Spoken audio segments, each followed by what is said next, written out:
السلام علیکم ورحمۃ اللہ وبرکاتہ نحمدہ ونصلی علی رسولہ الکریم اما بعد رب اشرح لی صدری ویسر لی امری واحلل عقدۃ من لسانی یفقہوا قولی رب یسر ولا تعسر وتمم بالخیر وبک نستعین آمین یا الہی آمین۔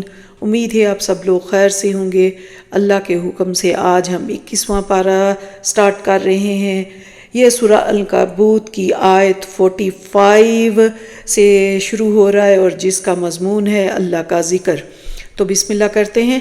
اعوذ باللہ من الشیطان الرجیم، بسم اللہ الرحمن الرحیم۔ اتل ما اوحی الیک من الکتاب وَآقِمُوا الصَّلَاةَ إِنَّ الصَّلَاةَ تَنْهَى عَنِ الْفَحْشَاءِ وَالْمُنكَرِ وَلَذِكْرُ اللَّهِ أَكْبَرُ وَاللَّهُ يَعْلَمُ مَا تَصْنَعُونَ۔ یہ آیت اللہ کے ذکر کی افادیت بیان کر رہی ہے۔ اللہ کے ذکر کا اعلیٰ ترین ذریعہ ہے تلاوت قرآن کریم۔ اسی طرح اللہ کے ذکر کی جامع ترین صورت ہے نماز۔ نماز میں قولی ذکر بھی ہے اور بدنی بھی۔ پھر اس میں تلاوت قرآن، اللہ کی تسبیح و تمہید، تکبیر، دعائیں، غرض ذکر کی تمام صورتیں جمع ہیں۔ اللہ کے ذکر کے ذریعے دلوں کو اطمینان حاصل ہوتا ہے۔ نماز کی صورت میں ذکر انسان کو بار بار عہد بندگی، ایاک نعبد و ایاک نستعین، اے اللہ ہم تیری ہی بندگی کرتے ہیں، تجھ ہی سے مدد چاہتے ہیں، یاد دلا کر برائی اور بے حیائی سے روک دیتا ہے۔ گویا اللہ کے ذکر کا حاصل تسکین قلب بھی ہے اور تزکیہ نفس بھی۔ سرکشی نے کر دیے دھندلے نقوش بندگی، آؤ سجدے میں گریں لوہے جبیں تازہ کریں۔ پھر آیات 46 سے 47 کا جو مضمون ہے اہل کتاب کے لیے دعوت۔ ان آیات میں اہل کتاب کو دعوت حق کے حوالے سے رہنمائی کے کچھ نکات بیان کیے گئے ہیں، جن میں ہے کہ گفتگو میں شائستہ اور مہذب انداز اختیار کیا جائے، جو اہل کتاب بحث اور ہٹ درمی کا طرز عمل اختیار کرے ان سے خوبصورتی کے ساتھ علیحدگی اختیار کر لی جائے۔ دعوت کی بنیاد باہمی مشترک نکات کو بنایا جائے، یعنی اللہ کی ہر کتاب پر ایمان لانا، صرف اللہ ہی کو معبود تسلیم کرنا اور اس کے ہر حکم کے سامنے سر جھکانا ہے۔ پھر آیات 48 سے 51 کا مضمون عظمت قرآن اور صداقت رسول صلی اللہ علیہ وسلم۔ ان آیات میں قرآن حکیم کی عظمت اور نبی صلی اللہ علیہ وسلم کی صداقت کو نمایاں کیا گیا۔ اہل مکہ کو توجہ دلائی گئی کہ نبی صلی اللہ علیہ وسلم نے 40 برس کی عمر مبارک تک نہ کبھی سخن سازی کی، نہ ہی کوئی تحریری کاوش کی۔ اگر ایسا ہوتا تو شبہ کیا جا سکتا تھا کہ آپ نے قرآن بھی خود سے تصنیف کیا ہے۔ نہیں، یہ قرآن اللہ کا نازل کردہ ہے اور سلیم الفطرت انسانوں کی فطرت کی پکار ہے۔ قرآن حکیم جیسا معجزہ کلام سامنے آنے کے باوجود کچھ ایسے ظالم ہیں جو نبی صلی اللہ علیہ وسلم سے معجزات دکھانے کا مطالبہ کر رہے ہیں۔ نبی صلی اللہ علیہ وسلم کو تلقین کی گئی کہ ان ظالموں کو آگاہ کر دیں کہ ان کے فرمائشی معجزے تو صرف اللہ ہی دکھا سکتا ہے۔ مجھے اللہ سبحانہ تعالیٰ نے قرآن جیسا معجزہ عطا کیا ہے جس کی مانند کلام لانا کسی کے لیے ممکن ہی نہیں۔ پھر یہ قرآن بلا شبہ رحمت بھی ہے اور اصل حقائق کی یاد دہانی کرانے کا ذریعہ بھی۔ پھر آیات 52 سے 55 کا مضمون ہے حق کو جھٹلانے والوں کا بدترین انجام۔ نبی صلی اللہ علیہ وسلم کو ان آیات میں حکم دیا گیا کہ وہ اعلان کر دیں کہ آسمان اور زمین کے ہر راز کا جاننے والا معبود حقیقی یعنی اللہ اس بات پر گواہ ہے کہ میں حق پر ہوں۔ ان قریب حق کو جھٹلانے والے اور باطل پر ایمان لانے والے بہت بڑے خسارے کا شکار ہونے والے ہیں۔ وہ نبی سے عذاب لانے کا مطالبہ کر رہے ہیں، ان پر عذاب اچانک آ پہنچے گا، پھر روز قیامت وہ جہنم کے دائمی عذاب میں گرفتار ہوں گے۔ جہنم کی آگ انہیں اوپر اور نیچے سے ڈھانپ لے گی اور اللہ یہ کہہ کر ان کی حسرت میں اضافہ فرمائے گا کہ چکھو اپنے سیاہ کرتوتوں کا مزہ۔ آیات 56 سے 60 کا جو مضمون ہے ہجرت کا حکم، یہ آیات ہجرت کے حکم اور ہجرت کرنے والوں کے لیے تسلی کے بیان پر مشتمل ہے۔ اہل ایمان کو آگاہ کیا گیا کہ اہمیت کسی خطہ زمین کی نہیں، اللہ کی عبادت کی ہے۔ اگر کسی علاقے میں اللہ کی عبادت کرنا دشوار ہو جائے تو وہاں سے ہجرت کر لو۔ اللہ کی زمین وسیع ہے، وہ اللہ کے حکم سے بندوں کو ضرور سکون کا کوئی گوشہ فراہم کر دے گی۔ اگر کوئی شخص زمین کو ہی مقدس سمجھ کر اس سے چمٹا رہے اور ہجرت نہ کرے تو ان قریب موت آ کر اسے اپنی پسندیدہ زمین سے جدا کر دے گی، پھر اللہ کی بارگاہ میں شرمندگی کے ساتھ حاضری ہوگی۔ اس کے برعکس ہجرت کرنے والوں کو جنت کے بالا خانوں کی صورت میں عمدہ ٹھکانہ نصیب ہوگا۔ پھر اس دنیا میں بھی ہجرت کرنے والے یہ نہ سمجھیں کہ دیار غیر میں کہاں سے ضروریات زندگی میسر آئیں گی۔ جو اللہ ہر مخلوق کو روزی اور ضروریات زندگی فراہم کر رہا ہے، وہ اپنی راہ میں ہجرت کرنے والوں کی بھی بھرپور خاطر و مدارت کرے گا۔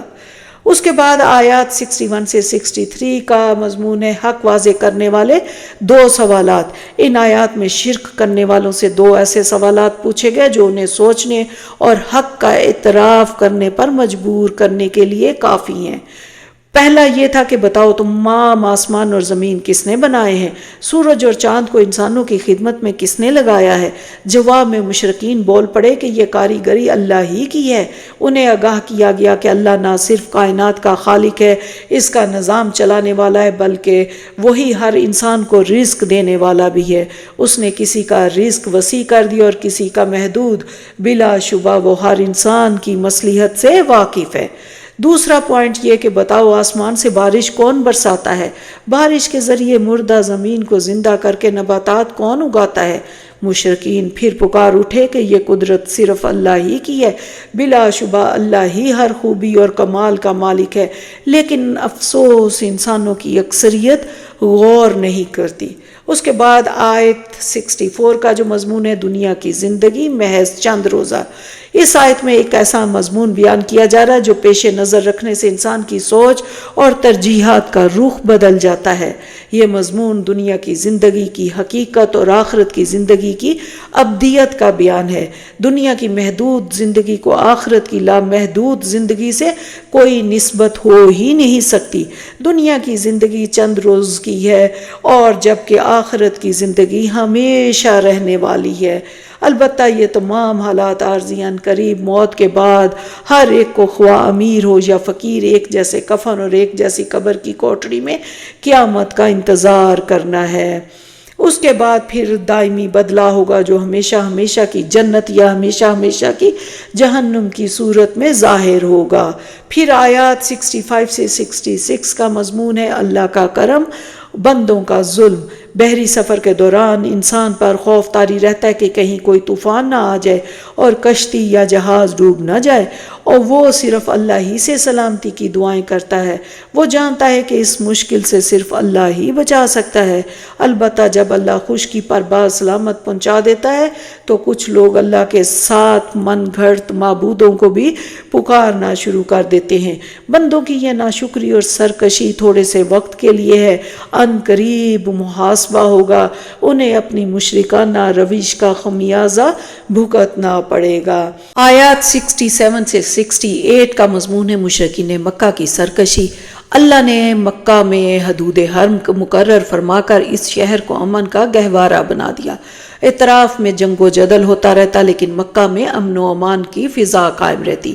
اس کے باوجود مشرکین مکہ حق کے بجائے باطل یعنی بتوں کی گندگی پر ایمان رکھتے ہیں، شرک کے جھوٹے عقیدے کے لیے دلائل پیش کرتے ہیں اور خالص توحید کی دعوت کو جھٹلاتے ہیں۔ بلا شبہ یہ لوگ بہت بڑے ظالم ہیں۔ آیت 69 میں ہے کہ ہدایت جہاد کرنے والوں کو ملتی ہے۔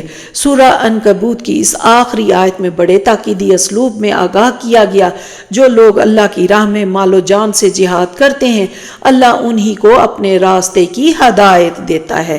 اس کے بعد سورہ روم سٹارٹ ہوتی ہے۔ سورہ مبارکہ میں اللہ کی نعمتوں اور قدرتوں کا بیان نمایاں ہے تاکہ لوگ اللہ کی نعمتوں کا احساس کریں اور اس کی پکڑ سے ڈر کر اپنے سیرت اور کردار کی اصلاح کر لیں۔ اس کی آیات 1 سے 6 کا مضمون مسلمانوں کے لیے خوشخبری۔ یہ آیات سن 614 ہجری میں اس وقت نازل ہوئی جب ایرانی آتش پرستوں نے رومی اہل کتاب کو فلسطین کی سرزمین میں شکست سے دوچار کیا۔ اس واقعے سے مشرکین مکہ خوش ہوئے اور مسلمانوں کو رنج ہوا۔ اس کا سبب یہ تھا کہ مشرکین مکہ کی ہمدردیاں ایرانیوں کے ساتھ تھی کیونکہ وہ بھی مشرک تھے۔ اس کے برعکس مسلمانوں کی ہمدردیاں اہل کتاب روم کے ساتھ تھی۔ اللہ تعالیٰ نے مسلمانوں کو بشارت دی کہ ان قریب رومیوں کو فتح حاصل ہوگی۔ پھر آیات 7 سے 8 کا مضمون آخرت واقع ہونے کے 2 ثبوت۔ یہ آیات آخرت کے حوالے سے انسانوں کی غفلت کا ذکر کر رہی ہیں۔ اگر وہ غور کریں تو 2 حقائق آخرت کے واقع ہونے کا واضح ثبوت ہے۔ انسان کے وجود میں ضمیر جو ہر نیکی پر تسکین دیتا ہے اور ہر برائی پر جھنجھوڑتا ہے۔ ضمیر کا یہ عمل ثابت کرتا ہے کہ نیکی کا اچھا بدلہ اور بدی کا برا بدلہ مل کر رہے گا۔ پھر ہے کہ کائنات میں ہر شے خاص مدت کے بعد فنا ہو جاتی ہے، اسی طرح ایک روز پوری کائنات بھی فنا ہو جائے گی۔ افسوس کہ انسانوں کی اکثریت اتنے واضح حقائق سامنے آنے کے بعد بھی آخرت کے واقع ہونے کا انکار کر رہی ہے۔ پھر آیات 9 سے 10 کا جو مضمون ہے سرکش قوموں کا انجام۔ سابقہ قوموں کی تاریخ ان کی تباہ شدہ بستیوں کے کھنڈرات ظاہر کرتے ہیں کہ وہ قومیں اسباب، صلاحیت اور قوت کے اعتبار سے بہت ترقی یافتہ تھی۔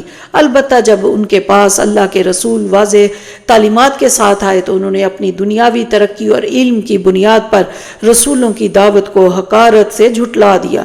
رسولوں کی طرف سے عذاب کی وعید کو مذاق سمجھا۔ آخر کار اللہ نے انہیں تباہ و برباد کر دیا۔ بلا شبہ ان پر اللہ نے ظلم نہ کیا بلکہ وہ خود ہی اپنی تباہی کے ذمہ دار تھے۔ آیات 11 سے 16 کا موضوع ہے احوال آخرت۔ اللہ تعالیٰ نے تمام انسانوں کو پیدا کیا، وہ انہیں دوبارہ بھی زندہ کرے گا، پھر سب کے سب انسان اللہ کی بارگاہ میں پیش ہوں گے۔ وہ اپنے اپنے اعمال کے اعتبار سے 2 گروہوں میں تقسیم ہو جائیں گے۔ نیک انسانوں کا مقام جنت ہوگا جہاں ان کی بھرپور مہمان نوازی ہوگی۔ مجرم لوگ عذاب میں گرفتار ہوں گے، شدید مایوسی انہیں گھیرے گی، کوئی من گھڑت معبود ان کی سفارش نہیں کرے گا بلکہ وہ خود بھی اپنے خود ساختہ معبودوں سے اعلان بیزاری کریں گے۔ آیات 17 سے 19 کا مضمون مردہ زمین کو زندہ کرنے والا۔ ان آیات میں مسلمانوں کو تلقین کی گئی کہ صبح اور شام، رات اور دن اللہ کی تسبیح کرے، یعنی اس بات کا اقرار کریں کہ اللہ ہر کمی، ہر کمزوری سے پاک ہے۔ وہی ہے جس کی تعریف پوری کائنات میں جاری اور ساری ہے، جو مردہ کو زندہ کرتا ہے اور زندہ مخلوقات کو موت دیتا ہے۔ جب وہ مردہ زمین کو زندہ کر سکتا ہے تو اس پر بھی قادر ہے کہ انسانوں کو مرنے کے بعد دوبارہ زندہ کرے اور قبروں سے نکال کر میدان حشر میں جمع کر دے۔ اس کے بعد آیات 20 سے 27 کا جو مضمون ہے اللہ کی بے مثال رحمتیں۔ ان آیات میں اللہ نے اپنی کئی قدرتیں اور رحمتیں بیان کی ہے کہ اللہ نے مٹی سے کروڑوں انسان تخلیق کی ہے جو پوری زمین پر پھیلے ہوئے ہیں۔ اللہ نے مرد کو بیوی کی صورت میں وہ رحمت دی جس کے پاس جا کر اسے تسکین حاصل ہوتی ہے۔ پھر میاں اور بیوی کے درمیان محبت اور الفت کا جذبہ بھی اسی نے پیدا کیا۔ آسمان اور زمین کی تخلیق اللہ کی عظیم قدرت کا ایک بہت بڑا شاہکار ہے۔ زمین میں بولی جانے والی مختلف بولیاں بھی قدرت خداوندی کا حیران کن مظہر ہے۔ کائنات میں مختلف رنگوں میں مخلوقات کی تخلیق اللہ ہی کی حسین کاریگری کا نمونہ ہے۔ رات اور اس میں حاصل ہونے والی میٹھی نیند اللہ کے کرم کی فرحت بخش نشانی ہے۔ دن کا اجالا اس میں اپنی ضروریات کے لیے بھاگ دوڑ کی سرگرمیاں بھی اللہ ہی کی رحمت کی مرہون منت ہے۔ آسمانوں پر چمکنے والی بجلیاں اور ان کو دیکھ کر خوف و امید کی کیفیات اللہ کی عظمت اور جلال کا احساس دلاتی ہیں۔ آسمانوں سے برستی ہوئی موسلا دھار بارش اللہ کی حیات بخش نعمت ہے۔ بارش سے مردہ زمین کا زندہ ہونا اور طرح طرح کی نباتات کا پیدا ہونا اللہ کی قدرت کے عظیم خزانوں کا عکس ہے۔ آسمان اور زمین کا ایک توازن کے ساتھ قائم رہنا اللہ کا بڑا انعام تمام اور اس کے زبردست ہونے کی دلیل ہے۔ اللہ کے اقتدار و اختیار کا یہ عالم ہے کہ اس کے ایک حکم سے تمام کے تمام انسان قبروں سے نکل کر اس کی بارگاہ میں جمع ہو جائیں گے۔ بلا شبہ تمام آسمانوں اور زمین میں اللہ ہی کی شان سب سے اونچی اور قائم و دائم رہنے والی ہے۔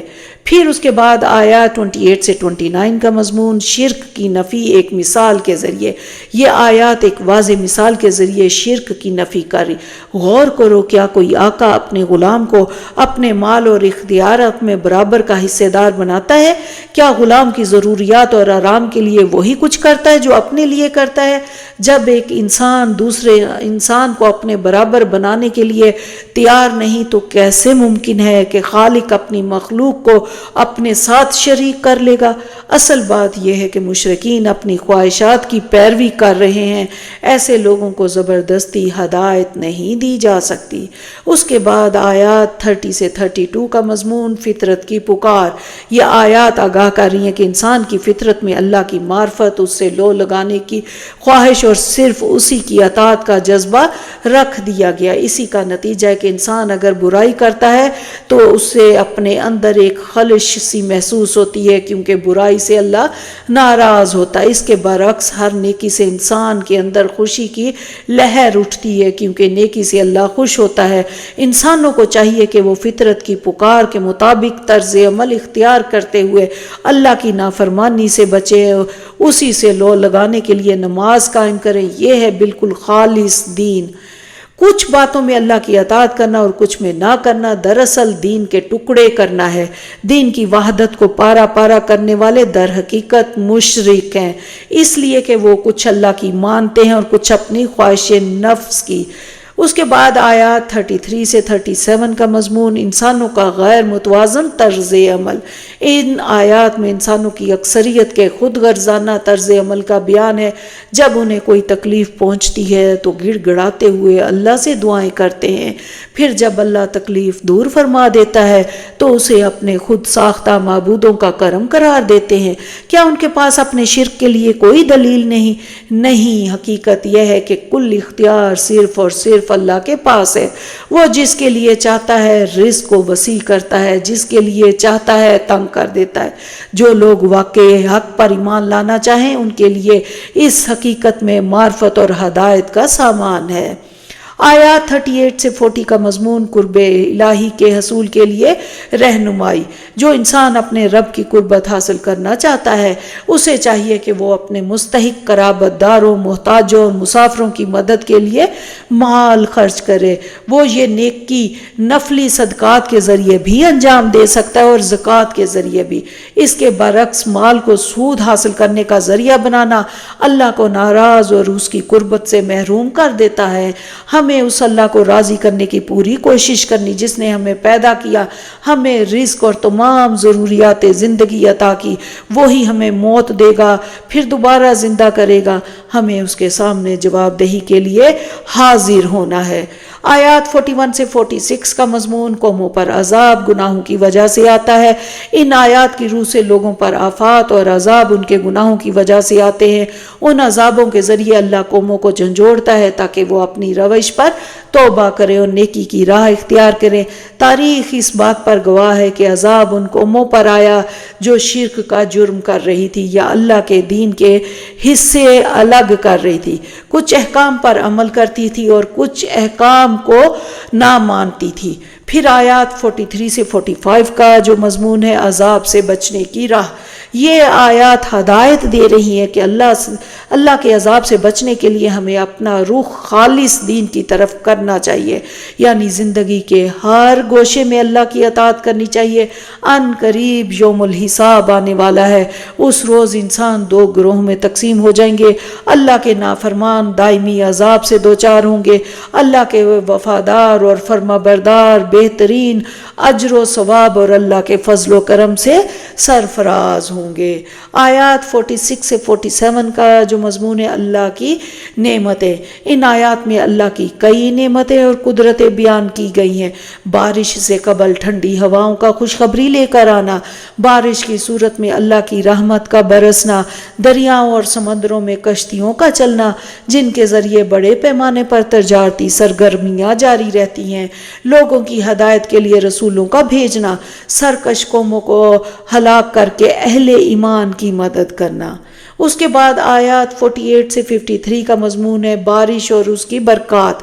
اللہ تعالیٰ بارش کی آمد سے قبل ہوائیں بھیجتا ہے جو بادلوں کو اٹھا لاتی ہیں اور پھر جس طرح چاہتا ہے ان بادلوں کو آسمان پر بکھیر دیتا ہے۔ اب بادلوں کو تہ بتہ کیا جاتا ہے، ان کے بیچوں بیچ سے اللہ بارش نازل کرتا ہے۔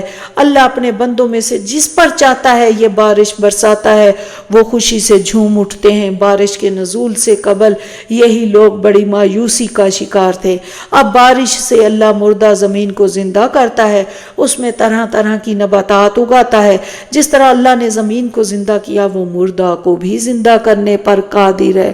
پھر اگر اللہ لو کے تپھیڑے بھیج کر کسی کی فصل کو جھلسا دے تو وہ ناشکری کرنے لگتا ہے، وہ بھول جاتا ہے کہ جس اللہ نے یہ نعمت دی تھی اسی نے واپس لے لی۔ قدرت خداوندی کی اتنی واضح نشانیاں دیکھنے کے باوجود بعض بد نصیب ایسے ہیں جو حق قبول کرنے کو تیار نہیں۔ بلا شبہ اللہ ایسے بد نصیبوں کو زبردستی ہدایت نہیں دیتا۔ اس کے بعد آیت 54 میں اللہ کی قدرت اور بندے کی بے بسی۔ انسان اپنی تخلیق پر غور کر کے اپنی بے بسی اور اللہ کی قدرت کا احساس کر سکتا ہے۔ اللہ نے انسان کو اس صورت پر پیدا کیا کہ وہ بالکل لاچار اور کمزور تھا، پھر اللہ ہی رفتہ رفتہ اسے قوت اور توانائی دیتا ہے، پھر وہ رفتہ رفتہ انسان کو دوبارہ لاغر اور لاچار کر دیتا ہے۔ بلا شبہ انسان پورے کا پورا اللہ ہی کے اختیار میں ہے۔ لائی حیات آئے کزالے چلی چلے، اپنی خوشی سے آئے نہ اپنی خوشی چلے۔ اس کے بعد آیات 55 سے 57 کا مضمون روز قیامت مجرموں کی حسرت۔ روز قیامت مجرم بڑی حسرت سے کہیں گے ہم دنیا میں صرف ایک گھڑی کا وقت گزار کر آئے ہیں۔ وہ سعادت مند لوگ جو ایمان اور علم کی دولت سے فیض یاب ہوئے مجرمین سے کہیں گے نہیں، بلکہ تم دنیا میں دوبارہ جی اٹھنے کے دن تک رہے۔ آج وہ دن آ چکا ہے، البتہ آج کے دن کی حسرت اور ندامت بے فائدہ ہے۔ نہ تم اللہ کے سامنے اپنے جرائم کا کوئی عذر پیش کر سکتے ہو، نہ ہی اللہ کی بارگاہ میں کوئی رحم کی اپیل کر سکتے ہو۔ آیات 58 سے 60 کا مضمون ہے نبی صلی اللہ علیہ وسلم کی دل جوئی۔ سورہ روم کی ان آخری آیات میں نبی کو تسلی دی گئی کہ قرآن کریم میں لوگوں کی ہدایت کے لیے ہر مثال بیان کر دی ہے۔ البتہ جب قرآن کریم کی یہ تعلیمات کفار کے سامنے پیش کی جاتی ہیں تو وہ انہیں خود ساختہ قرار دے کر جھٹلا دیتے ہیں۔ حقیقت یہ ہے کہ اللہ نے ان بدبختوں کو ہدایت سے محروم رکھنے کے لیے ان کے دلوں پر مہر لگا دی۔ آخری آیت میں نبی صلی اللہ علیہ وسلم کو خوشخبری دی گئی کہ عنقریب اللہ کا وعدہ پورا ہوگا اور حق کو غلبہ حاصل ہوگا۔ آپ صلی اللہ علیہ وسلم استقامت کے ساتھ حق پر ڈٹے رہیں اور ثابت کر دیں کہ کوئی دھمکی، کوئی تشدد، کوئی لالچ اور کوئی مصالحت کی کوشش آپ صلی اللہ علیہ وسلم کو سیدھی راہ سے نہیں ہٹا سکتی۔ اب سورہ لقمان سٹارٹ ہوتی ہے۔ سورہ مبارکہ میں حکمت سے پور ایسی تعلیمات کا ذکر ہے جو انسانوں کے عقیدہ، عمل اور سیرت میں روح پرور انقلاب برپا کر دیتی ہے۔ اس کی آیات 1 سے 5 کا مضمون قرآن سے ہدایت کن کو ملتی ہے۔ قرآن کریم اللہ کا ایک پر حکمت کلام ہے۔ یہ ان بندوں کے حق میں ہدایت اور رحمت ہے جو نماز کے ذریعے اللہ سے لو لگاتے ہیں، زکوٰۃ ادا کر کے دل سے دنیا کی محبت دور کرتے ہیں اور اپنے پورے طرز عمل سے ثابت کرتے ہیں انہیں آخرت میں جواب دہی کا پورا یقین ہے۔ بلا شبہ ایسے ہی لوگ نہ صرف ہدایت پر ہیں بلکہ روز قیامت سرخرو ہونے والے ہیں۔ آیات 6 سے 9 کا جو مضمون ہے قرآن کے حوالے سے دو طرز عمل۔ ان آیات میں قرآن حکیم کے حوالے سے انسانوں کے دو طرز عمل بیان کیے گئے۔ ایک طرز عمل قرآن سے دشمنی کا ہے۔ ایسا طرز عمل اختیار کرنے والے خود تو قرآن سے محروم ہے ہی ہیں، دوسروں کو بھی محروم کرنے کے لیے کھیل تماشے اور غافل کرنے والی دیگر سرگرمیوں میں ملوث کرنے کی کوشش کرتے ہیں۔ ان کے لیے ذلت آمیز عذاب ہے۔ جب بھی انہیں قرآن سے نصیحت کی جاتی ہے تو بڑے تکبر اور حقارت سے واعظ و نصیحت کو ٹھکرا دیتے ہیں۔ دوسرا طرز عمل ان لوگوں کا ہے جو قرآن پر ایمان لاتے ہیں، اس کے تمام احکام پر پورے جوش اور جذبے سے عمل کرتے ہیں۔ ایسے لوگوں سے اللہ نے لا زوال نعمتوں والی جنت کا وعدہ کیا۔ بلا شبہ اللہ کا وعدہ یقینی اور پورا ہو کر رہنے والا ہے۔ اس کے بعد آیات 10 سے 11 کا مضمون ہے تخلیق باری تعالیٰ کے شاہکار۔ اللہ تعالیٰ ہی وہ عظیم خالق ہے جس نے اونچے اونچے آسمان بغیر ستونوں کے بنائے، بھاری بھاری پہاڑ زمین میں نصب کر دیے تاکہ وہ توازن میں رہے، طرح طرح کی مخلوقات زمین میں پھیلا دی، بار بار آسمان سے موسلادھار بارش نازل فرماتا رہتا ہے، کیسی کیسی حسین اور رنگا رنگ نباتات زمین میں اگاتا رہتا ہے۔ یہ سب معبود حقیقی اللہ کی تخلیق کے شاہکار ہے۔ آیت 12 کا مضمون ہے حضرت لقمان کا تعارف۔ حضرت لقمان ایک حکیم اور دانا انسان تھے۔ اہل عرب ان کے اقوال کو بڑی اہمیت دیتے تھے، اپنے کلام میں بطور سند پیش کرتے رہتے۔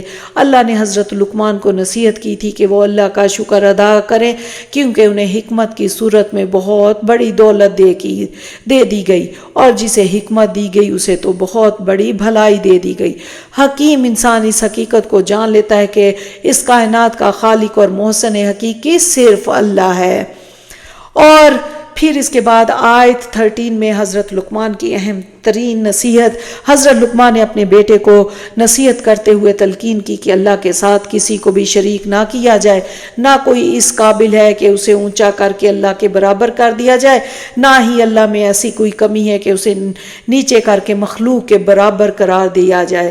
بلا شبہ سب سے بڑا ظلم اور ناانصافی یہ ہے کہ اللہ کے ساتھ اس کی مخلوقات میں کسی کو برابر کر دیا جائے۔ پھر آیات 14 سے 15 کا مضمون والدین کے بارے میں حکیمانہ وصیت۔ ان آیات میں اللہ نے انسان کو والدین کے ساتھ حسن سلوک کی وصیت فرمائی، خاص طور پر ماں کی عظمت سے آگاہ کیا جو بڑی تکلیف برداشت کر کے بچے کا حمل اٹھاتی ہے، اسے جنم دیتی ہے، پھر اسے 2 سال تک دودھ پلانے کی مشقت سے گزرتی ہے۔ اس کے بعد آیات 16 سے 19 کا جو مضمون ہے حضرت لقمان کی حکیمانہ نصیحتیں۔ ان آیات میں حضرت لقمان کی اپنے بیٹے کے لیے 9 حکیمانہ نصیحتوں کا ذکر ہے۔ یاد رکھو اعمال کا نتیجہ ظاہر ہو کر رہے گا، یہ آخرت کے قائم ہونے کی طرف اشارہ ہے کیونکہ دنیا میں یہ نتیجہ سامنے نہیں آتا۔ اس کے بعد نماز کے ذریعے اللہ سے لو لگائے رکھو، نیکی کا حکم دو، برائی سے روکو، برائی سے روکنے پر لوگوں کی طرف سے جو رد عمل آئے اس کو برداشت کر کے حق کی تبلیغ جاری رکھو، لوگوں کے سامنے اپنی بڑائی کا اظہار نہ کرو، نہ ہی لوگوں کو حقیر سمجھو، زمین پر اکڑ کر نہ چلو، چال میں میانہ روی اختیار کرو، اپنی آواز کو پست رکھو اور بلند آواز سے لوگوں پر غالب آنے کی کوشش نہ کرو۔ آیات 20 سے 24 کا مضمون اللہ کے احسانات اور بندوں کے 2 کردار۔ یہ آیات آگاہ کری اللہ نے کائنات کی ہر شے انسانوں کی خدمت میں لگا دی۔ اس نے انسانوں پر مادی عنایات بھی کی اور باطنی نعمتوں کے ذریعے ان کے دلوں کی تسکین کا سامان بھی کیا۔ البتہ انسان کی طرف سے 2 کردار سامنے آ رہے ہیں۔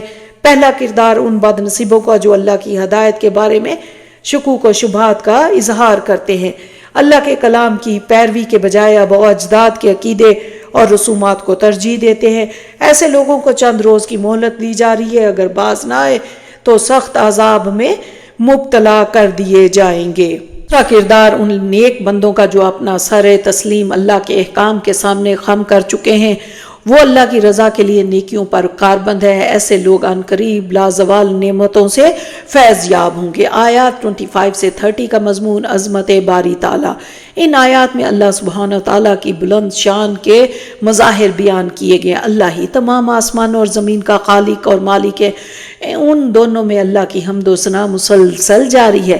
کائنات کی ہر شے اللہ ہی کے اختیار میں ہے، ہر شے اس کی محتاج ہے لیکن وہ کسی کا محتاج نہیں۔ زمین کے تمام تمام درخت اگر قلم بنا دیے جائیں اور زمین پر موجود سمندروں جیسے 7 سمندر سیاہی بنا دیے جائیں تو یہ قلم ختم ہو جائیں گے، سیاہی ختم ہو جائے گی، لیکن اللہ کے کلمات کا بیان مکمل نہ ہوگا۔ اللہ کی ہر مخلوق پہلی بار اس کے کلمہ کن سے وجود میں آتی ہے اور پھر ہے تمام انسانوں کو دوبارہ زندہ کرنا اللہ کے لیے ایسا ہی ہے جیسے کسی ایک انسان کو زندہ کرنا۔ اللہ ہی ہے جو رات اور دن کا نظام چلا رہا ہے، اللہ ہی نے سورج اور چاند کی گردش کے لیے ایک ضابطہ مقرر کیا اور یہ گردش ایک طے شدہ مدت تک تسلسل سے جاری رہے گی۔ بے شک اللہ تمام انسانوں کے اعمال سے پوری طرح باخبر ہے۔ پھر آیات 31 سے 32 کا مضمون اللہ کا احسان اور بندوں کی ناشکری۔ اللہ سبحانہ تعالیٰ ہی ہے جو سمندروں میں کشتیوں کو باحفاظت چلاتا ہے تاکہ انسان اپنی تجارتی اور دیگر سرگرمیاں انجام دے سکے۔ پھر جب کبھی کسی طوفان کے آنے کی صورت میں کشتی ڈولتی ہے تو بندے صرف اللہ ہی کو مدد کے لیے پکارتے ہیں۔ البتہ جب اللہ انہیں حفاظت کے ساتھ خشکی پر لے آتا ہے تو سوائے چند کے اکثر اسے خود ساختہ معبودوں کا احسان قرار دے دیتے ہیں۔ ایسے لوگ بلا شبہ پرلے درجے کے جھوٹے اور ناشکرے ہیں۔ آیت 33 کا مضمون ڈرو یوم حساب سے۔ اس آیت میں بڑے جلالی اسلوب میں لوگوں کو اللہ سے اور آخرت کے دن ہونے والے حساب کتاب کے احساس سے ڈرنے کا حکم دیا گیا۔ ایک ایسا دن جس میں باپ بیٹے کے کام نہ آئے گا، نہ ہی بیٹا باپ کو بچا سکے گا۔ اس دن کا آنا یقینی ہے۔ ہر انسان کو چوکنا رہنا چاہیے کہیں دنیا کی زندگی اور یہاں کی سہولیات اور آسائشات کا حصول اسے غافل نہ کر دے۔ اللہ ہمیں شیطان کے حملوں سے ہمیشہ محفوظ رکھے۔ پھر آیت 34 کا مضمون ہے 5 باتوں کا علم صرف اللہ کو ہے۔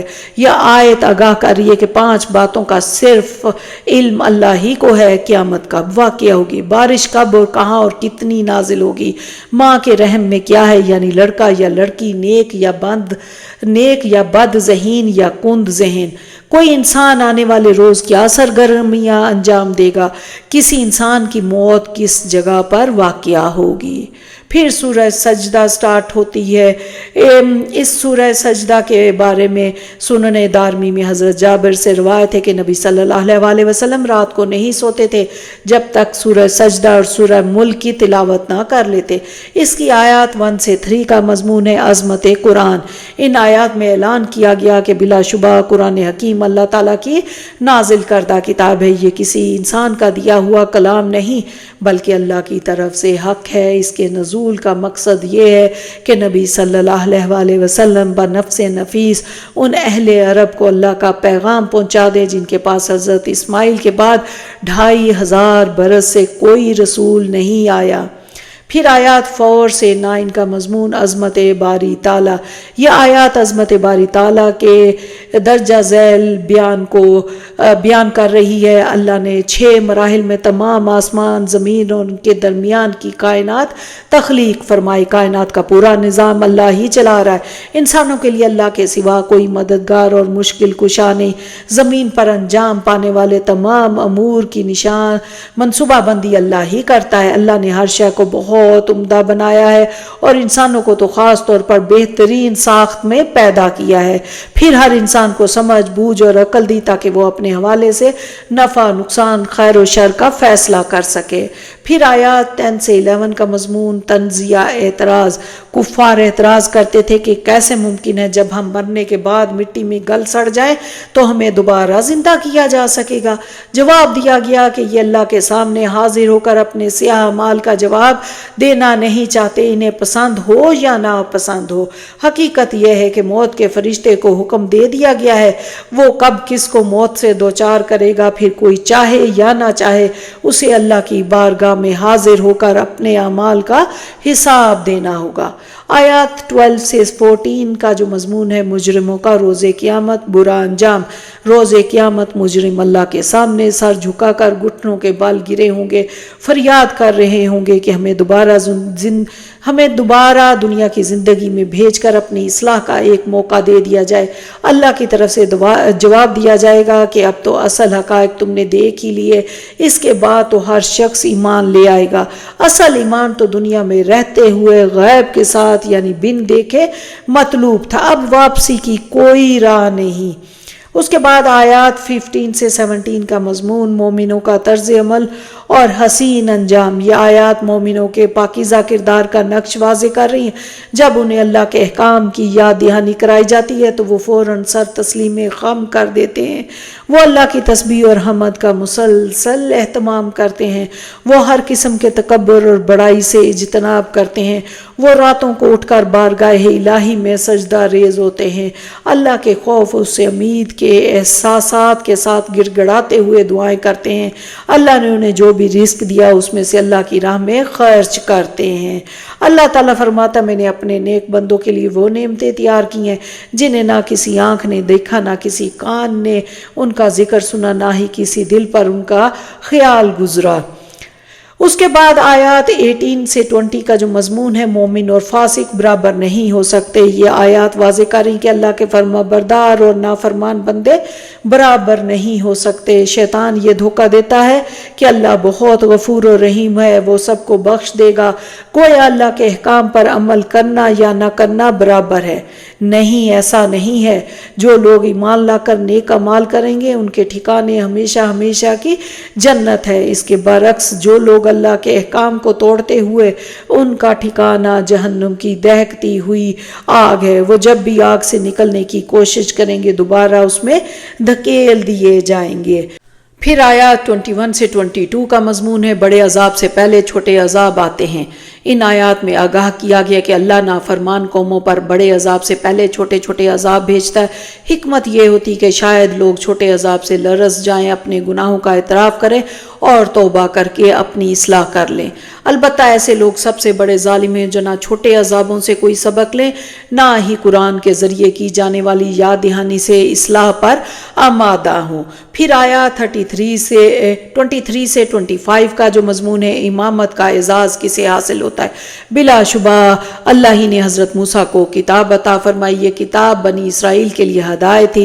بنی اسرائیل میں اللہ نے کچھ سعادت مندوں کو امامت کے منصب پر فائز کیا۔ انہیں یہ سعادت اس لیے ملی کہ انہوں نے صبر کیا۔ وہ باصلاحیت ہے، دنیا میں توانائیاں لگا کر مال و جائیداد جمع کر سکتے تھے، لیکن انہوں نے اللہ کی کتاب کی خدمت کو دنیا کی آسائشوں پر ترجیح دی، صبر کیا۔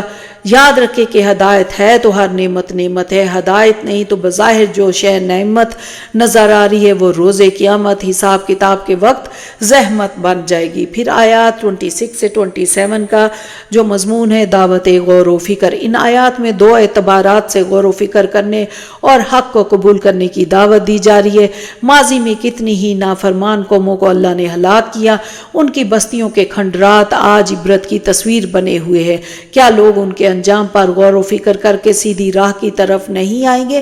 اللہ بنجر زمین کی طرف پانی بہا کر لے جاتا ہے، پھر اس زمین سے ایسی نباتات اگتی ہیں جو انسانوں اور ان کے جانوروں اور دونوں کے لیے غذا کا ذریعہ بنتی ہیں۔ کیا ایسی کاریگری کوئی اور دکھا سکتا ہے یا غذا کی ایسی نعمت کوئی اور فراہم کر سکتا ہے؟ اس کے بعد آیات 28 سے 30 کا مضمون تنزیہ، سوال ویسا ہی جواب۔ کفار اپنے من گھڑت تصورات کی گمراہی کو چھپانے کے لیے حق کی دعوت پر اعتراضات کرتے تھے۔ بار بار کہتے تھے اگر مسلمان آخرت کا تصور دینے میں سچے ہیں تو بتائیں کہ آخرت یعنی فیصلے کا دن کب آئے گا۔ جواب دیا گیا کہ فیصلے کے روز کافروں کو ان کا ایمان لانا فائدہ نہ دے گا، نہ ہی انہیں کوئی مہلت دی جائے گی۔ نبی صلی اللہ علیہ وسلم کو تلقین کی گئی کہ وہ ان اعتراض کرنے والوں کو زیادہ اہمیت نہ دے۔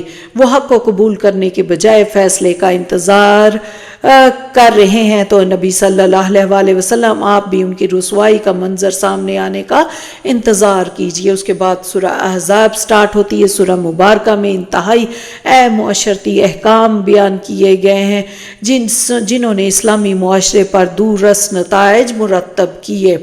اس کی آیات 1 سے 3 کا جو مضمون ہے جلالی اسلوب میں احکام شریعت پر عمل کا حکم۔ سورہ احزاب میں ایسے احکامات دیے گئے جو اس وقت کے معاشرے کے لیے انتہائی سخت، کفار و منافقین کے لیے انہیں برداشت کرنا کافی مشکل تھا۔ ان کی طرف سے شدید مخالفت کا اندیشہ تھا۔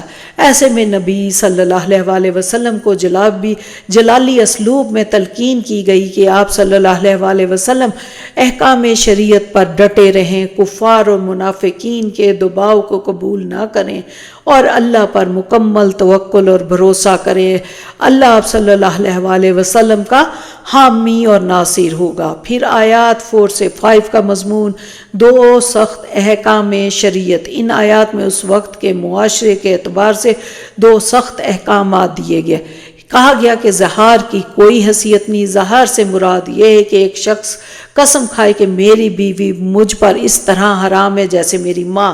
جو شخص یہ قسم کھا لیتا اب اس کے لیے زندگی بھر بیوی سے تعلق ممنوع ہو جاتا۔ اللہ نے فرمایا کہ ہر فرد کی ماں صرف وہ ہے جس نے اسے جنم دیا۔ بیوی کو ماں کہنے سے نہ وہ ماں بن جاتی ہے نہ ہی اس سے تعلق ممنوع ہوتا ہے۔ زہار کرنے والے کفارہ ادا کر کے بیوی کے ساتھ تعلق قائم کر سکتے ہیں۔ پھر دوسرا جو تھا کہ منہ بولے بیٹے کی کوئی حیثیت نہیں۔ ہر فرد کو اس کے اصل باپ کی طرف منسوب کرو۔ والد کا علم نہ ہو تو وہ دینی اعتبار سے تمہارا بھائی ہے۔ کسی شخص کا نسب تبدیل کرنا یعنی اسے حقیقی والد کے بجائے کسی اور کا بیٹا قرار دینا گناہ کبیرہ ہے۔ پھر آیت 6 کا جو مضمون ہے نبی صلی اللہ علیہ وسلم مومنوں سے ان کی جانوں سے بڑھ کر ہے۔ اس آیت میں مومنوں کے لیے مقام مصطفیٰ صلی اللہ علیہ وسلم کو واضح کر دیا گیا۔ مومن کامل وہی ہے جس کے لیے نبی صلی اللہ علیہ وسلم کی ذات نہ صرف تمام انسانوں بلکہ اپنی ذات سے بھی بڑھ کر ہے۔ ارشاد نبوی صلی اللہ علیہ وسلم میں ایک بندہ مومن نہیں ہو سکتا جب تک میں اسے محبوب نہ ہو جاؤں اپنے آپ سے اور گھر والوں سے اور اس کے گھر والوں سے اور میری ذات اس کی اپنی ذات سے۔ نبی کی ناموس کی حرمت پر جان قربان کر دینے کی آرزو دراصل ایک مومن کے سچے ہونے کا ثبوت ہے۔ پھر آیات 7 سے 8 کا مضمون انبیاء سے خصوصی عہد۔ ان آیات میں انبیاء کرام کی ارواح سے ایک عہد خصوصی لینے کا ذکر ہے۔ یہ عہد بھی ازل میں اسی وقت لیا گیا جب تمام ارواح انسانیہ سے عہد الست لیا گیا تھا۔ یہ عہد خصوصی تمام انبیاء سے نبوت اور رسالت کے فرائض ادا کرنے، غلبہ دین کے لیے جدوجہد کرنے اور باہم ایک دوسرے کی تصدیق اور مدد کرنے کا عہد تھا۔ ایک روایت میں یہ بھی ہے کہ اس عہد میں یہ بھی شامل تھا کہ نبی صلی اللہ علیہ وسلم اللہ کے رسول ہیں، ان کے بعد کوئی نبی نہیں آئے گا۔ اب جو امتی اپنے نبی کے عہد کا پاس کرے گا اسے اجر دیا جائے گا۔ ان آیات میں اللہ نے انبیاء میں سے خاص طور پر 5 جلیل القدر رسولوں کا ذکر کیا۔ ترتیب زمانی کے اعتبار سے یہ رسول یہ ہیں: حضرت نوح، حضرت ابراہیم، حضرت موسیٰ، حضرت عیسیٰ اور نبی صلی اللہ علیہ وسلم۔ اس کے بعد آیات 9 سے 11 کا مضمون غزوہ احزاب پر اجمالی تبصرہ۔ یہ آیات غزوہ احزاب کی مختصر داستان بیان کریں۔ اس غزوہ میں ہر طرف سے کفار نے یلغار کی اور آ کر مدینے کو گھیر لیا۔ کفار کی تعداد 10,000 تھی۔ وہ بھرپور تیاری سے آئے تھے اور پوری طرح جنگی ساز و سامان سے لیس تھے۔ مدینے میں داخل ہونے کا راستہ صرف ایک سمت سے تھا۔ اس سمت میں مسلمانوں نے تحفظ کے لیے خندق کھودی۔ کفار خندق کو عبور کرنے کی پوری کوشش کر رہے تھے۔ اس صورتحال میں مسلمانوں پر شدید خوف طاری ہوا اور ڈر کے مارے ان کے دل اچھل اچھل کر حلق تک پہنچ رہے تھے۔ یہ کیفیت پورے 1 ماہ تک جاری رہی۔ پھر اللہ کی مدد آ گئی۔ تیز ہوا اور فرشتوں کے ذریعے کفار کے خیمے اکھاڑ دیے گئے، دیگیں الٹ گئی، چولہوں کی آگ خیموں کو جلانے لگی۔ وہ بھاگنے پر مجبور ہو گئے۔ پس اللہ کی مدد سے اہل ایمان کفار کے ناپاک ارادوں سے اور سازشوں کے شر سے محفوظ رہے۔ پھر آیات 12 سے 15 کا جو مضمون ہے غزوہ احزاب میں منافقوں کا طرز عمل۔ غزوہ احزاب کے موقع پر جب کفار نے مدینہ کا محاصرہ کر لیا تو منافقین میں پوشیدہ اسلام دشمنی، رسول اللہ صلی اللہ علیہ وسلم سے بغض اور بزدلی ظاہر ہو گئی۔ وہ ایسی باتیں کر رہے تھے جن سے مسلمانوں پر مایوسی طاری ہو اور ان کے حوصلے پست ہوں۔ وہ برسر عام کہنے لگے کہ ہمیں روم، ایران، یمن پر فتح کے خواب دکھائے گئے تھے جبکہ آج ہم گھروں سے باہر نہیں جا سکتے۔ نبی صلی اللہ علیہ وسلم کا حکم تھا کہ تمام مومنین خندق کے قریب قریب مورچوں میں رہیں اور کفار کی خندق عبور کرنے کی کوشش کو تیر اندازی سے ناکام کر دیں۔ منافقین اس کے برعکس مشورہ دے رہے تھے کہ جاؤ گھروں میں اور اپنی موت کا انتظار کرو، کسی بھی وقت کفار مدینہ میں داخل ہو کر تمہارا صفایا کر دیں گے۔ اگر واقعی کفار مدینہ میں داخل ہو جاتے، ان سے مرتد ہونے کا مطالبہ کرتے تو منافقین مرتد ہونے میں دیر نہ لگاتے۔ آیات 16 سے 18 کا مضمون کیا محاذ جنگ سے فرار موت سے بچا لے گا؟ منافقین مخلص مومنوں کو مشورہ دیتے کہ اپنی جانوں کی حفاظت کرو اور خندق کے قریب مت جاؤ۔ اللہ نے فریاد کی، کیا گھروں میں موت نہیں آ سکتی؟ کیا وہ گھروں میں جا کر اللہ کی پکڑ سے بچ سکتے ہیں؟ موت تو ہر حال میں آنی، اللہ کرے کہ یہ اس کی راہ میں آئے۔ پھر آیات 19 سے 20 کا جو مضمون ہے منافقت کا سبب، یہ آیات واضح کر رہی ہیں کہ منافقین کا اصل مرض مال اور جان سے محبت ہے۔ کوئی خطرے کی خبر آئے ان پر ایسا خوف طاری ہوتا جیسا اس شخص پر جو موت کے وقت آخری سانس لے رہا ہوتا۔ اگر فتح کی صورت پیدا ہو جائے تو وہ مال غنیمت پر ٹوٹ پڑتے ہیں۔ وہ کفار کے لشکروں کے ناکام لوٹنے کے باوجود ڈر رہے ہیں کہ کہیں وہ واپس نہ آ جائیں۔ اس کے بعد آیت 21 میں نبی صلی اللہ علیہ وسلم بہترین نمونہ ہے۔ اس آیت میں رہنمائی دی گئی کہ اللہ کے رسول کی ذات بابرکت میں مومنوں کے لیے بہترین نمونہ ہے۔ ایسے مومن جو اللہ کی رضا، آخرت کی فلاح اور ہر وقت حالت ذکر میں رہنا چاہتے ہیں۔ آپ واحد رسول اللہ صلی اللہ علیہ وسلم ہیں جن کی سیرت پوری طرح سے محفوظ اور قابل اتباع ہے۔ آپ صلی اللہ علیہ وسلم انفرادی اعتبار سے معاشرے کے ہر کردار کے لیے نمونہ ہے۔ اور پھر ہے کہ اللہ کے رسول صلی اللہ علیہ وسلم ان تمام اعتبارات سے نمونہ ہے۔ اسی طرح اجتماعی اعتبار سے آپ صلی اللہ علیہ وسلم نے بالکل انسانی سطح پر جد و جہد کر کے تاریخ انسانی کا عظیم ترین اور ہر اعتبار سے کامل انقلاب برپا کیا۔ پھر آیات 22 سے 24 کا جو مضمون ہے غزوہ احزاب کے موقع پر مومنوں کا طرز عمل۔ جب سچے اہل ایمان نے دیکھا کہ کیل کانٹے سے لیس کفار کے لشکر نے مدینہ کو گھیر لیا، وہ پکار اٹھے کہ اسی کا وعدہ ہم سے اللہ اور اس کے رسول صلی اللہ علیہ وسلم نے کیا تھا۔ اس کے بعد اس صورتحال میں مومنوں کے ایمان میں اور اضافہ ہوا۔ انہوں نے بڑی دلیری سے کفار کو خندق عبور کرنے سے روکے رکھا۔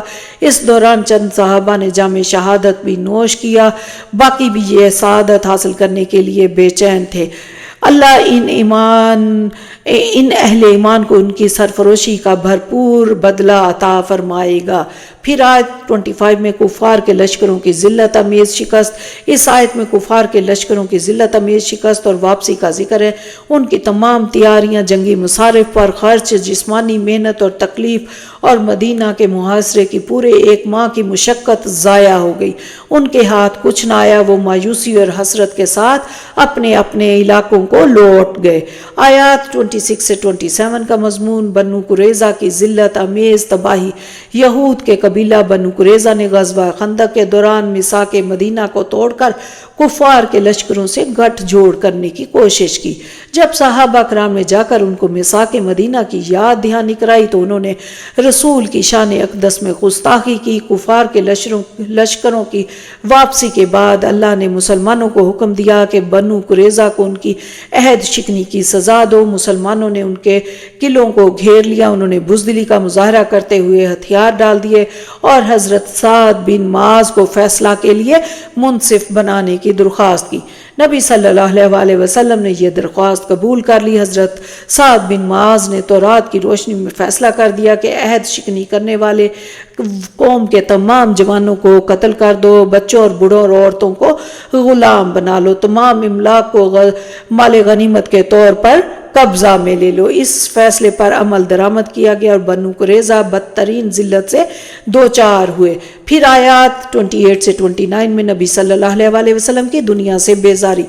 غزوہ بنو قریظہ کے نتیجے میں مسلمانوں کو بہت بڑی مقدار میں مال اور دولت ملا۔ مدینہ کے ہر گھر میں خوشحالی آ گئی۔ البتہ نبی کے گھر میں اب بھی وہی فاقہ کشی، بغیر چراغ کے اندھیری راتیں اور فقر کا عالم رہا۔ ابھی چونکہ حجاب کا حکم نہیں آیا تھا، لہٰذا منافقین آپ صلی اللہ علیہ وسلم کے گھر آتے اور ازواج مطہرات کے سامنے بڑے ہمدرد بن کر غریبی کی صورتحال پر افسوس کرتے، ان میں دنیا کی آسائشوں کی کمی کے حوالے سے حسرت پیدا کرنے کی کوشش کرتے، انہیں ترغیب دیتے کہ وہ نبی صلی اللہ علیہ وسلم سے دنیاوی سہولیات فراہم کرنے کا مطالبہ کرے۔ جب ازواج نے آپ صلی اللہ علیہ وسلم سے ایسا مطالبہ کیا تو آپ کو اس پر شدید دکھ ہوا۔ آپ نے پورے 1 ماہ ازواج مطہرات سے علیحدگی اختیار کیے رکھی۔ اس واقعے کو سیرت میں واقعہ ایلا کہا جاتا ہے۔ 1 ماہ کے بعد آپ صلی اللہ علیہ وسلم نے ازواج کے سامنے 2 صورتیں رکھی۔ نمبر 1، ان کا مطالبہ پورا کرتے ہوئے انہیں مال و متاع دے دیا جائے، البتہ پھر انہیں خوبصورتی کے ساتھ رخصت کر دیا جائے، کیونکہ نبی ان کو دنیاوی سہولیات سے کوئی رغبت نہیں۔ اس کے بعد دوسرا یہ تھا کہ وہ اگر اللہ اور اس کے رسول صلی اللہ علیہ وسلم اور آخرت کی طلبگار رہیں تو پھر نبی صلی اللہ علیہ وسلم کے ساتھ فقر کی اسی زندگی پر راضی رہیں۔ تمام ازواج مطہرات نے دوسری صورت کو بخوشی قبول فرما لیا۔ پھر آیات 30 سے 31 کا جو مضمون ہے کہ ازواج مطہرات کا خصوصی معاملہ، ان ازواج مطہرات پر اللہ کا خصوصی فضل تھا۔ اللہ نے انہیں اپنے حبیب صلی اللہ علیہ وسلم کی زوجیت میں آنے کا شرف عطا فرمایا، براہ راست نبی سے فیض حاصل کرنے کی سعادت بخشی۔ البتہ معاملہ یہ ہے کہ جن کے رتبے زیادہ ہوتے ہیں ان کی مشکلات بھی زیادہ ہوتی ہیں۔ اگر ازواج مطہرات نے اپنے اس خصوصی مقام کا پاس نہ کیا تو ان کی کوتاہی پر اللہ کی طرف سے پکڑ باقی خواتین کے مقابلے میں دگنی ہوگی۔ اسی طرح اگر انہوں نے اپنے خصوصی اعزاز کے شایان شان طرز عمل اختیار کیا تو ان کو اجر بھی دگنا عطا کیا جائے گا اور بہترین رزق سے ان کا اکرام کیا جائے گا۔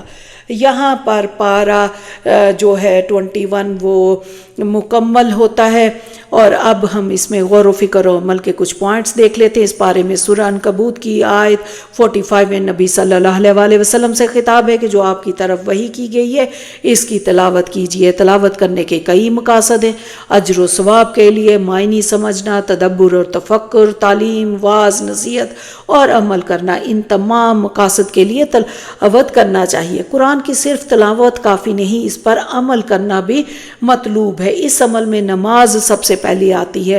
فرمایا گیا کہ نماز کے ذریعے اللہ تعالیٰ کی مدد حاصل ہوتی ہے۔ یہ ہمارے لیے بڑا غور طلب نکتہ ہے۔ اللہ تعالیٰ سے تعلق قائم ہوتا ہے جب انسان سوچ سمجھ کر نماز پڑھتا ہے تو یہ نماز اس کو بے حیائی اور برائی سے روکنے کا سبب بھی بنتی ہے، لیکن اس کے لیے ضروری ہے کہ اس کے آداب اور شرائط کے ساتھ اس کو ادا کیا جائے۔ پھر اگلا پوائنٹ ہے کہ قرآن مجید کا لفظ با لفظ سینوں میں محفوظ ہو جانا، یہ بھی ایک عظیم معجزہ ہے۔ پھر عمل کا ایک اور پوائنٹ ہے کہ ہر ایسی جگہ سے ہجرت کر جائیں جہاں پر دین پہ رہنا مشکل ہو۔ پھر ہے کہ صبر اور توکل کے بغیر ہم نیک عمل نہیں کر سکتے، تو صبر اور توکل ضروری ہے۔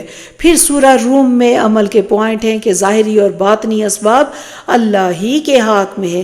اس کی آیت 7 میں ہے کہ بے شک دنیا کے علوم فائدہ مند ہے لیکن آخرت کی یاد دلانے والے نہیں۔ قرآن ہمیں آخرت کی بار بار یاد دلاتا ہے، یہ بھی غور طلب بات ہے۔ اللہ تعالیٰ نے ازواج بنائے تاکہ وہ ایک دوسرے سے سکون پائیں، روحانی طور پر بھی اور جسمانی طور پر بھی۔ پھر ہم نے دیکھا کہ جو کچھ تم قرابہ داروں، مسکین کو یا صدقہ زکوٰۃ دیتے ہو وہ اللہ کا منہ دیکھنے اور خوشنودی حاصل کرنے کے لیے ہے۔ اس میں ہم سب اپنا اپنا جائزہ لے سکتے ہیں۔ پھر سورہ لقمان کے عمل کے پوائنٹ آتے ہیں۔ سب سے پہلے والدین سے حسن سلوک ہے۔ اللہ تعالیٰ نے خود فرمایا اور خاص طور پر ماں کا ذکر کیا جو مشقت سے پیدا کرتی ہے اور تربیت کرتی ہے۔ حکیم لقمان کی اپنے بیٹے کو نصیحتیں تھی جو ہمارے لیے عمل کے پوائنٹ ہیں کہ شرک نہیں کرنا، چھوٹے سے چھوٹا عمل بھی سامنے لایا جائے گا، نماز قائم کرنا، امر بالمعروف اور نہی عن المنکر یعنی اچھائی کا حکم دینا، برائی سے روکنا اور مصیبت پر صبر کرنا، تواضع اختیار کرنا، فخر و غرور نہیں، آہستہ چال چلنا، آہستہ بولنا یعنی آواز میں نرمی رکھنا۔ پھر سورہ سجدہ کے بارے میں کہ نبی صلی اللہ علیہ وسلم جمعہ کے دن فجر کی نماز میں پہلی رکعت میں میں سورہ سجدہ، دوسری رکعت میں سورۃ الانسان پڑھتے تھے۔ اس میں اللہ کی آیات پر ایمان رکھنے والوں کی خصوصیات بیان ہوئی اور اللہ تعالیٰ نے ان کے لیے چھپا کر ثواب رکھا، جیسے وہ چھپا کر نیکیاں کرتے تھے۔ اور جان لے کہ صبر اور اللہ کی آیات پر یقین رکھنے والے ہی امامت کا درجہ پا سکتے ہیں۔ پھر سورہ الاحزاب میں زہار اور منہ بولے بیٹوں کے بارے میں فرسودہ رسومات کو ختم کرنے کا بیان ہے۔ اس سے پتہ چلتا ہے کہ سوسائٹی کے فرسودہ رسوم و رواج کو ختم کر کے اسوہ حسنہ کا رستہ اپنانا ہے۔ اس سورہ میں کوئی شخص اس وقت تک مومن نہیں ہو سکتا جب تک صلی اللہ علیہ وسلم اس کو اپنے نفس سے بھی زیادہ محبوب نہ ہو جائیں۔ ہمیں خود کا جائزہ لینا ہوگا، اور پیغمبر کی بیویاں مومنوں کی مائیں ہیں، ان کا ذکر عزت اور احترام سے کرنا چاہیے۔ اور غزوہ احزاب میں آپ صلی اللہ علیہ وسلم ہر کام میں قدم با قدم رہے، خندق کھودنے، بھوک پیاس برداشت کرنے میں۔ تو نبی صلی اللہ علیہ وسلم کی ذات میں زندگی کے ہر کام میں بہترین اسوہ حسنہ ہے ہر اس شخص کے لیے جو اللہ اور آخرت پر ایمان رکھتا ہے اور اللہ کو کثرت سے یاد کرے۔ اللہ پاک ہم سب کو ہدایت کے رستے پہ رکھے، آمین۔ ربنا تقبل منا انک انت السمیع العلیم وتب علینا انک انت التواب الرحیم۔ السلام علیکم ورحمۃ اللہ وبرکاتہ۔